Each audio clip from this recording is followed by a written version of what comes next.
I actually started my teens coaching practice as an hobby, as a passion, and going to schools, talking to young ones on the assembly grind, and from there getting invitations to schools to speak to students in schools, and from there I started learning all the skills I need to learn to get started about this teens coaching business. It wasn't for me a business from the beginning.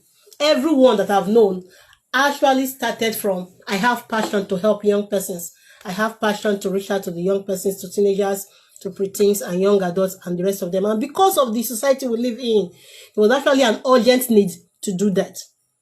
I want to talk about one, why teens coaching? Then what is teens coaching? Then we go ahead into look at the industry we call teens coaching, the potential it has, the endless opportunities that is embedded in it that people don't even know about, you know. So from there, we will now go into teens coaching that works. Because I have seen in my 23 years working with young persons that a lot of persons are doing this wrongly. And when you ask them, they'll tell you, I'm a teens coach, I'm a teens mentor, I am doing it wrongly. And because they are doing it wrongly, the impact is not well felt at all. So today, we are actually going to be dissecting and looking deeply into teens coaching that truly works. That truly works. So if are we talking about teens coaching, I want to take it from this angle. Let's look at statistics. You know, currently, according to Worldometer, the current world population is 182 billion. Yes, as in the world population today is 182 billion persons living in the world today. And we now found out that over more than half of this population are children and adolescents from 0 to 24 years of age. They're coming back home to Nigeria where we reside and where I'm speaking from currently. We found out that Nigeria happens to be the 7th most populous nation on planet Earth. 7th. I think after we have China, we have India and other countries, Nigeria is the 7th most populous country on Earth. And what baffles me most is one that right now in Nigeria, we have 211 million persons. 211 million persons in Nigeria as we speak. And you know what? It was not discovered that from age 0 to age 14, 43% of this Nigeria population are children within age 0 to age 14, which is where preteens and early teenagers fall into. Then from there, we now have another 90% of people within the age of 15 to 24. So have you sat down to do the calculation very well? 0 to 14, 43%. 15 to 24, 19%. And that is where adolescents fall into. So our children from their toddler stage, from their infantry stage, down to when they become preteens at age 9 or possibly at age 8, because of the outburst of puberty that is becoming so early these days. We have children that are developing breast at age 8. So from 8 years old down to like 12 years old, we call them preteens. They are pre-teenagers, so we cannot rule them out when we're talking about teenagers. They are part of the people we're talking about here. Then from 15 to 19, they are the teenagers that we know. You know, any age that ends with the age teenage that starts with teen is actually referred to as teenagers. So 19, 13, 14, 15, 16, down to 19, we actually call them teenagers, even though we have them in different levels. We have the early teenagers, we have the mid teenagers, we have the adult teenagers, no? Then, apart from that, we now have the young adults. They are part of the adolescent. Adolescent does not start and end with teenagers. It extends beyond the teenage years, down to 24. So when I see some children that will say, I'm 24 years old, I am an adult already. Yeah, you are a young adult, not a full grown adult yet. You are a young adult. So from 13 to 14 to 15 to 16 to 17 to 18, 19, down to 24 are considered, from 9 to 24 are considered adolescents. And according to what we have seen from United Nations population estimate, it has been estimated that 62% of Nigeria populations today are children within the age of 0 to 24 years. Does that one give you something? Can you think about that figure? Can you imagine the statistics? It goes to say that if we have 211 million Nigerians staying in this country right now, as in Nigerians here that we know, and I'm telling you that 62% of this population are adolescents and children, it should tell you that there is a big thing happening. And I keep saying and telling people that our teenagers are actually the lifeblood of every country, the lifeblood of every family. When you do without them, when you neglect them, you are actually, without you knowing, throwing away your tomorrow and throwing away your future. So just imagine 62% of the world of Nigeria population are young ones, adolescents, teenagers, preteens, and young adults. That is over 130 million of Nigerians are young adults. So it goes to say that the largest numbers of population that we have in this country are teenagers. They are just everywhere. In every family, even if your immediate family does not have them, your extended family should have them. They're just everywhere. They are in schools, they are in churches, they are in the mosque. They are just, you find them everywhere. There is no street or there is no compound that you will go to and you will not see a teenager. They are everywhere. So, and I have come to realize that it is where we have the large crowd that we have the highest economy. Yes. So the largest numbers in a population represent the great economic potential of that population. Let me rephrase it again. The largest number in the population represents the economic potentials of that population. That is to say, if Nigeria is so highly populated with young persons, preteens, teenagers, and young adults, so that means the economic potentials of this country rest with these persons. Please, I don't know, just be following me. Rest with these persons. And if you know you are following and you actually can hear what I'm saying, just be dropping in some nugget that is eating you as I'm communicating. Just be dropping them in. So that is, I call them the demographic dividends. Yes. Preteens, teenagers, young adults are our demographic dividends. And it is so painful and actually heartbreaking to know that they are in such a country as ours and governments have no plan for them. So painful that even parents, most homes, most families have no plans for them. Most schools don't even have plans for them beyond academic subjects that they do in school. So what am I trying to say here? What I'm trying to say here is that these persons we're talking about are actually the demographic dividends of our nation, Nigeria, of every family. And yet they are the most neglected, most vulnerable, not just that, most endangered species in our country and in the world today. Why did I say so? Because teenagers, back then when we were teenagers, most of the foolish things that we did. Let me even ask this question. When you were teenagers, can you recall any foolish thing that you did that after you have grown up now, you reflect back and say, did I actually do that thing? As in, me, I did such thing back then. You're now like, what happened to me? What kind of mind was in me then to actually carry out the things I did back then? So right now, when we want to treat teenagers and want to deal with them, we deal with them as if we are not once teenagers. We deal with them as if because we have grown, when we are teenagers, we did not do stupid things. So teenagers are most endangered species because at that stage, even though most of them physically they look so all well grown up as if they are adults already, with all the features and everything that shows that I am an adult already, most of them don't even know who they are. Over 90% of teenagers don't know who they are. They don't know what they are becoming. Because that particular stage of transiting from childhood to teenagehood or to adulthood that we call teenage years or adolescent period is actually the period of trying to develop their own individuality, trying to know who they are, trying to become their own, to gain their own autonomy, trying to gain their own independence, trying to discover truly what they should be. That phase is so vulnerable. That phase is so critical. That phase is so is so full of a lot of dangers and vices.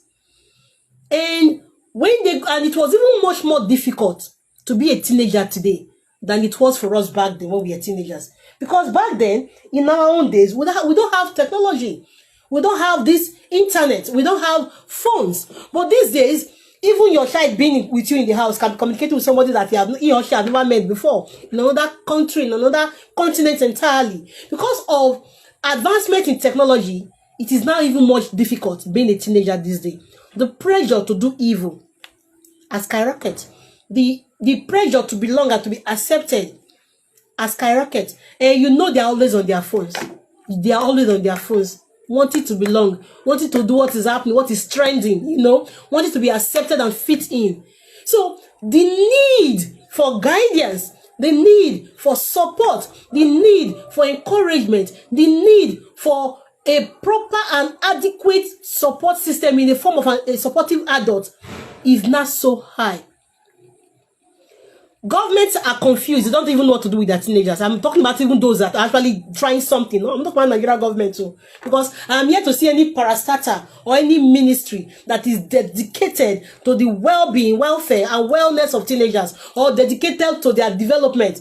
I'm yet to see it in Nigeria. Please, if you know any, let me know. The only few ones I'm seeing are personal NGOs that is being run by some persons here and there, or personal civil society organization that is being run by one or two persons here and there. But I'm yet to see a government-funded body that is responsible for the needs of teenagers in our country. I am yet to see it. And we are saying that teenagers are our economic dividends. When you throw them away, you have thrown away your tomorrow. They are continuing from where we're stopping, and we're not investing in them. So the governments are confused. They don't know what to do with teenagers. They are not even bothered. Nigerian government are not even bothered. They are not even concerned at all. Not just that. Religious organizations, and I'm yet to see any. Go to our churches today. There is no place for teenagers. Even the few churches that have teens churches don't even have a proper plan, an intentional plan that is being tailored to meet the needs of teenagers. Not just that. Let's come home to the educational system. It is way off. When you go to most of our schools, what you see is the usual academic subjects. And those that are even maybe, let us do a little bit higher than the usual, you see maybe some extracurricular activities. There are no life skill sessions in most of our schools. And we are seeing and praying and wondering that this teenager, this young child that is trying to transit smoothly into an adult will just automatically, magically, from anywhere, just turn out well and become responsible. How? What strategy are they giving to the child? What kind of motivation, encouragement, support system has been given to that child to cope? Because sometimes we should come down from our high horses and be in their shoes for 1 minute, for 1 second. You will not want to be there. You will not want to be there. You won't want to be there in their shoes at all. You won't want to be there. So what I want to actually say is that there is a need. It is a global crisis. I thank God for the few persons that are coming out and doing 1 or 2 things with teenagers. I want to actually celebrate a lot of my, I call them my partners in progress. I'm doing something authentic with teenagers. God will bless you. God will really, really bless you. Because you know what? These young ones need it. Need it much more than what we even have. We are going to be looking at who is a teens coach, then what is teens coaching, before we will now move to teens coaching that works. But before I talk about who is a teens coach and what is teens coaching, let me tell you what coaching is not. Please and please, coaching is not teaching. I am a teacher. Coaching is not teaching. These are 2 different things entirely. Also, coaching is not mentoring. You can be a teens coach and at the same time be a teens mentor. But when you are coaching, you are not mentoring. When you are mentoring, you are not coaching. Even though you can do the 2 sometimes together, but when you say this person, I'm coaching this person, please, you are coaching. I'm mentoring this person is a different ballgame entirely. Time may not permit us to go into all of this in details, as in to differentiate them from this and that and that. Time may not permit us, but I will just throw a little bit more light.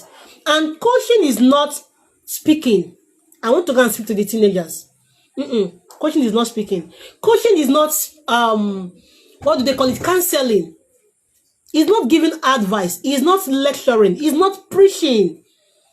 That is not it. Enough of the preaching. Enough of the lecturing. Is not working. He cannot even work with themselves. He can't work with them. So enough of the teaching. Enough of the lecturing. Enough of the training. They have their own place. So they have their own benefits anyway. But we'll talk about coaching. Is a transformational process. In short, is a personalized process. Is a personalized process. So not today debunk that mindset that when I go to talk to teenagers I have coached. No, you haven't. You just taught.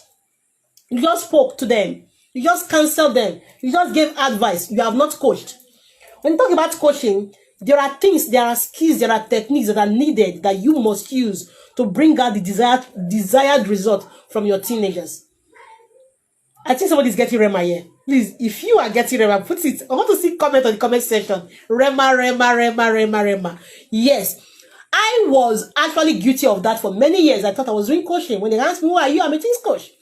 Who are you? I'm a teens mentor. But I later actually realized that I am not doing coaching until I started actually doing coaching. And I started seeing results. Even with my own kids. Before we fight, we quarrel, and I'm saying I'm a teens coach. How am I not getting involved with these children? You know? So if you call yourself a teens coach, please coach. Don't teach. Don't lecture. Don't give counsel. Don't go and give advice. Our teenagers have had enough of that. Enough of the counseling. Enough of the advice giving. Enough of the lectures and preaching. They want to see something different. You know? They want to see something different. So what is teens coaching? Since it is not teaching, it is not training, it is not mentorship, it is not even therapy. No, it is not speaking and giving counsel. What is then teens coaching?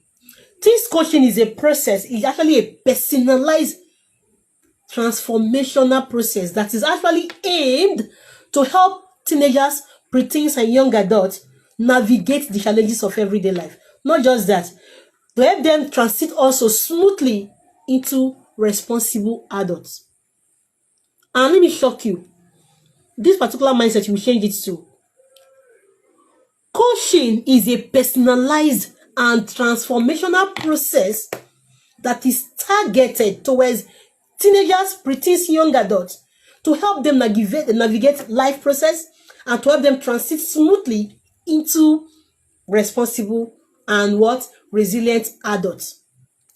Mind you, when I use word coaching, there is a particular mindset. When you just say teens coach, the teens coaching is actually for people, teenagers that have deviant behaviors, or teenagers that have issues with the way they act, their character, or they are struggling in a particular aspect of their life. No. Coaching is for every teenager, even the well-behaved one. You are getting that right? Yes. Even your well-behaved child needs a coach. He needs another supportive adult outside the home. I am a teens coach. My kids have their coaches. They have people that work. So they need a supportive adult outside the house, outside mom and dad and siblings and family members. You know? So every teenager needs a coach. Your child don't need to be a stubborn child or a struggling child in a particular aspect of life, maybe in academics or in social life or something for you to give that child a coach. No, every teenager needs a coach.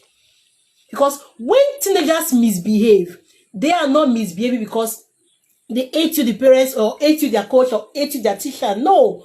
When teenagers are moody, or they are being withdrawn, or they are exhibiting some kind of traits that you do not like, they are not doing that because they hate anybody. Every teenager is struggling with what we call identity. Who am I? What am I becoming? Outside mommy and daddy, who am I? What am I becoming? That is what every teenager is struggling with. Identity. So they are yet to form their identity. So you as a teens coach, your responsibility is to help this child know who or she is. Not just that, help them transit smoothly into adult. Not just that, help them navigate when they have challenges that will definitely come. Because that 10 years, there will be enough challenges.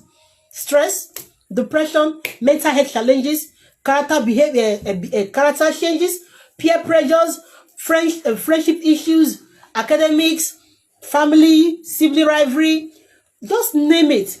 They have a lot of issues, and it all boils down to one thing: not discoverance of self. Non-discoverance of self. They are yet to discover who they are. Not just that. Possibly, even the few ones that have discovered who they are may likely maybe forget. Something can just happen and they forget who they are. So when you see them misbehave and do some kind of foolish things, and you might be asking, what is wrong with you, this child? Can't you just behave and act like an adult for once? Never treat a teenager with the mindset of an adult. Please write it on the comment section. Never treat any teenager thinking like an adult. They are not adults, please. Yeah, they may be very big with all of the features that shows that I am an. They will always show all of those features, but they are not adults yet, please. So they need the guide. Even when you're trying to guide them and they'll be acting and behaving as if, mommy, I don't need you, daddy, I don't need you, this teacher, this coach, this mentor, leave me alone, I don't need you. It's a lie. They need you. They need you. That is even when they need you the most. So do not leave them. So a teens coach is actually a guide. You are to guide the process. You are not to go and solve their problems for them. When they have issues, you're not supposed to go and solve their problems or challenges for them. So you are actually to guide them to discover who they are themselves. You're actually to guide them to navigate life challenges themselves. Actually to guide them to actually transit smoothly themselves. It is not you to go and do the work for them. No. That is why a coach is different from a teacher. That is why a coach is different from a trainer. It's different from a facilitator. A coach is different from a counselor. A counselor will give advice based on what has happened in the past. Why did you not do this again? A coach is actually looking at the future. Coaches are future oriented. You are helping the child to map out a strategy to transit from where that child is to where they want to be in a particular area that child is struggling with, or possibly that child is not struggling with any particular thing, but they want to transit smoothly. So that is your work as a teens coach, as a teens mentor. Teens mentor, the difference between mentorship and coaching is that coaching is short-lived. So if I am coaching you as a teenager and I'm your teens coach, my relationship with you is short-lived. Just for a period of time, and I'm done with you. So far, I've gotten the results you're looking for that particular time. I've given it to you, and I'm okay with you. But mentorship on the other hand is it's a long-term thing. So I can be a mentor to a particular child for maybe 1, 2, 3, 4 years. I'm still following that child up. I'm doing mentorship at that particular instance. So a coaching relationship can actually develop to a mentorship relationship, So know that a coaching relationship can actually develop to what? A mentorship relationship. Now that we have known what teens coaching is all about, who a teens coach should be and all of that. So what actually can make your teens coaching works? What will make it work? Because most persons, we actually go out there, and I have seen so many, and I'm wondering, God, what are these people doing? You can really be a teens coach not because of the certification that you have. I've seen people that are certified, as in I have seen people that have certified even to the extent of even going abroad to get certification and all of that. It is not that one that will bring the results. So you don't need to have certifications for you to become a teens coach. No. You just need to have the mindset, the correct mindset to work with teenagers. 1. Secondly, you need to have the right skill set to work with teenagers. 2. Thirdly, you still need to have the right strategy to effectively get the result you are seeking to see from your teenagers. I just mentioned 3 things. 3 things. 1, the mindset. 2, the skill set. 3, the strategy. It's not your certification. It's not even your degree. It's not your qualifications. I, for one, I don't have any certification yet. But I can guarantee you I've gotten so much results with my team. Please, can somebody come and help me here? So I've gotten a lot of results from my teens clients and my teenagers that sometimes I've been wondering, God, I thank you. So it is not the certificate that will bring about the transformation that you are going to see in your teenager. Because I've seen many persons say, I'm yet to get certified. I'm yet to get this. My dear, we have work yet to do. The word of God says the harvest is so plenty, but the laborers are few. We have so much work to do. Sometimes come out from your street, from your neighborhood, from your estate, from your house, just or in the marketplace or in the street or just on the main road and see teenagers. Have you seen their numbers? Especially at that closing hour from school. Come and see them in their numbers coming out from schools. Or maybe on today that is Sunday after church hours, church closing time. Come and see them coming out and be like, God. And majority of them are clueless. They need clarity of how to navigate life. No, where am I going? What should I do? How should I go about it? It is not you going to tell them what to do. It is not you going to tell your teenagers what to do. You know, we are guidance. We are, how am I going to call it now? We are like a guide does not, you that is actually making that movement, you already know where you're going. So I'm just guiding you. You know, that is our role as teens coaches and mentors. You know, that is your role as a teens coach and as a mentor. So you are not, your work is not going to be transformational. You're not going to see any changes. So when you go and give counsel and give advice, they will nod their head, they will listen to you. But you know what? After that, they are gone. They will repeat that thing that you have advised them not to do. So it is not counseling, it is not lecturing, it's not preaching, it's not name calling, it's not labeling. You know, we as teens coaches, there's a particular matter I want us to understand too. You don't have the right to label any teenager, no matter how terrible that teenager is. You see a child smoking. A teenager that is smoking is not a smoker. A teenager that is a prostitute is not a prostitute. He's trying to discover self. So all of those things that they are doing is self-exploration. Please put it in the comment section. Whatever wrong thing you see a teenager do is self-exploration. That is not who they are. Please, please, please put in the comment section. Whatever wrong thing you see a teenager do, it is self-exploration. That is not who they are. So it baffles me when I see people naming teenagers and calling teenagers and labeling them. You are this, you are that. No, I can only call you that when you are already an adult. So at that particular time, they are transiting. This smoke, you know, that period, they are curious. They want to test many things. They want to explore. They want to do so many things. I have a friend of mine that says that when he was growing up, he's a teens coach today. He said one of the stupid things he did was, at least in the comment section, everybody, any stupid thing I know I did when you're a teenager, drop it in. I know my own, I will share my own too. Any stupid thing that I know that you did when you were much younger as a teenager, drop it in. She said he will go and buy cigarettes. Nobody in his house smokes. But there is one uncle in that their neighbor, in that their compound that smokes. So you will not be wondering, this uncle is puffing at. How will it feel? I want to have a taste, you know? How will it feel? So he went to go and get cigarettes and he hid behind their house and smoked, you know. They caught him and he got the beating of his life. So anything that he wants to, like, let me go and try this thing out, let me go and try it out, he will go to his journal and write it. I just tried to smoke. I don't think I like smoking. I don't want to do that again. Let me go try something else. You know, that is how we were when we were younger. We want to explore. We want to take a lot of dangerous risk. You know, we have this. I call it in pidgin English where we say they get this kind of mind. I don't know where the mind they come from. They get this kind of mind. I feel do them, and they will go and do it. That is why teenager will look at you in the face and say, "Don't dare me. I will do it," and they will do it. Just imagine one of my teenager confessing to me. She's a friend to one of the ones I'm mentoring, and she said the father always caged him in the house. Friends are not allowed to come in. Friends are not allowed to go out. Friends are not allowed to come and visit him, and himself is not allowed to go out. So to teach the father a lesson, and the father happens to be a pastor, this young man went to go and do sex tips and posted it online.